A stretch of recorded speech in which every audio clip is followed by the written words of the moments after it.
വിയറ്റ്നാമിൽ നാടിനെ ഇല്ലാതാക്കുന്ന ഒരു വലിയ വിപത്തിനെതിരെ പ്രാദേശിക കത്തോലിക്കരുടെ നേതൃത്വത്തിൽ വലിയ മുന്നേറ്റം ആരംഭിച്ചു കഴിഞ്ഞു.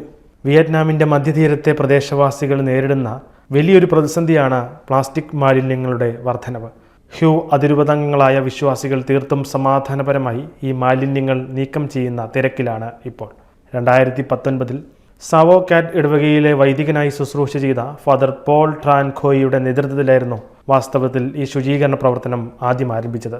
കടൽ തീരത്ത് മാലിന്യം ശേഖരിക്കാൻ തുടങ്ങുന്നതിനായി അദ്ദേഹം 30 പേരടങ്ങുന്ന ഒരു ചെറിയ സംഘത്തെ അന്നിതിനായി ഒരുക്കി. മനുഷ്യർ ജലസ്രോതസ്സുകളിലേക്ക് വലിച്ചെറിയുന്നതും വ്യാവസായിക പ്രക്രിയകളിൽ നിന്നുമുള്ള ടൺ കണക്കിന് പ്ലാസ്റ്റിക് മാലിന്യങ്ങളും സമുദ്രത്തിൽ എത്തിച്ചേരുന്നതോടെ ഇത് കരയിലേക്കും ഒഴുകിയെത്തുന്നു. ഒട്ടും നിരാശപ്പെടാതെ ഇടവകക്കാർ മാലിന്യം നീക്കം ചെയ്തുകൊണ്ട് തങ്ങളുടെ കരയും കടലും തിരിച്ചു പിടിക്കുന്ന തിരക്കിലാണ് ഇപ്പോൾ.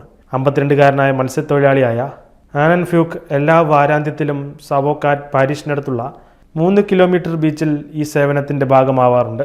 അചഞ്ചലമായ നിശ്ചയദാർഢ്യത്തോടെ ഈ സംഘം 100 കണക്കിന് കിലോഗ്രാം മാലിന്യങ്ങൾ ശേഖരിക്കുന്നു. പ്ലാസ്റ്റിക് കുപ്പികൾ, ഷെല്ലുകൾ, ഉപേക്ഷിക്കപ്പെട്ട വലകൾ എന്നിവ അവർ ശേഖരിക്കുന്നു. പരിസ്ഥിതി സംരക്ഷിക്കേണ്ടത് നമ്മുടെ കടമയാണ്. നമ്മളിത് ചെയ്തില്ലെങ്കിൽ അടുത്ത തലമുറ അപകടത്തിലാവും, ഫ്യൂക്ക് പറയുന്നു. ശുചീകരണത്തിൽ മാത്രമല്ല, പ്ലാസ്റ്റിക് മാലിന്യങ്ങൾ കുറയ്ക്കുന്നതിൻ്റെ പ്രാധാന്യത്തെക്കുറിച്ച് സമൂഹത്തെ ബോധവൽക്കരിക്കുന്നതിലും പ്രതിജ്ഞാബദ്ധരായ മറ്റ് മതങ്ങളിൽ നിന്നുള്ള 50-ലധികം സ്ഥിരം വളണ്ടിയർമാരിൽ ഒരാൾ കൂടിയാണ് ഫ്യൂക്ക്. വയറ്റിൽ പ്ലാസ്റ്റിക് മാലിന്യവുമായി മീനുകൾ തീരത്തടിയാറുണ്ട്. ഈ പ്ലാസ്റ്റിക് മാലിന്യങ്ങൾ മത്സ്യം വിഴുങ്ങുന്നു. ആ മത്സ്യമാണ് നാം കഴിക്കുന്നത്, ഫ്യൂക്ക് ഓർമ്മപ്പെടുത്തി. പ്ലാസ്റ്റിക് മാലിന്യങ്ങൾ മത്സ്യസമ്പത്തിനെ സാരമായി ബാധിക്കുകയും മത്സ്യങ്ങളുടെ എണ്ണം കുറയുന്നതിന് കാരണമാവുകയും ചെയ്യുന്നുവെന്നും അദ്ദേഹം പറഞ്ഞു. മുമ്പൊരു യാത്രയിൽ 15 കിലോയിലധികം മത്സ്യം ലഭിച്ചുകൊണ്ടിരുന്ന തനിക്ക് ഇപ്പോൾ വെറും 5 കിലോ മാത്രമേ ലഭിക്കുന്നുള്ളൂ എന്നും ഫ്യൂക്ക് പറഞ്ഞു. ലോകത്തിലെ ഏറ്റവും വലിയ പ്ലാസ്റ്റിക് മലിനീകരണ രാജ്യങ്ങളിലൊന്നാണ് വിയറ്റ്നാം.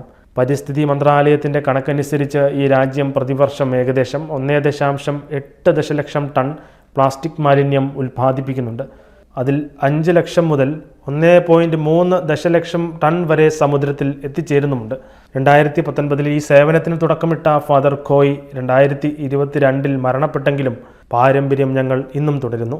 പരിസ്ഥിതിയെ സംരക്ഷിക്കുന്നത് ദൈവത്തിൻ്റെ സൃഷ്ടിയെ ബഹുമാനിക്കുക എന്നാണെന്നും വൈദികൻ ഞങ്ങളെ പഠിപ്പിച്ചു, ഇടവകക്കാരനായ ജെയിംസ് പറഞ്ഞു. ഇവർ ചെയ്യുന്ന സേവനങ്ങൾ പാഴാകുന്നില്ല എന്നതിൻ്റെ തെളിവാണ് ആളുകൾക്കുണ്ടായ മാറ്റങ്ങൾ. തീരത്ത് സ്ഥാപിച്ച വേസ്റ്റ് ബിന്നുകളിൽ ആളുകളിപ്പോൾ പ്ലാസ്റ്റിക് മാലിന്യങ്ങൾ നിക്ഷേപിക്കുന്നുണ്ട്.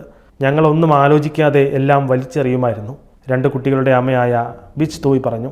ഇപ്പോൾ ഞങ്ങൾ മാലിന്യം തരംതിരിക്കുകയും പ്ലാസ്റ്റിക് കുറയ്ക്കുകയും ചെയ്യുന്നു. നമ്മുടെ കുഞ്ഞുങ്ങൾക്കായി ഭൂമിയെ സംരക്ഷിക്കാൻ ഞങ്ങൾ ആഗ്രഹിക്കുന്നുവെന്നും അവർ കൂട്ടിച്ചേർത്തു.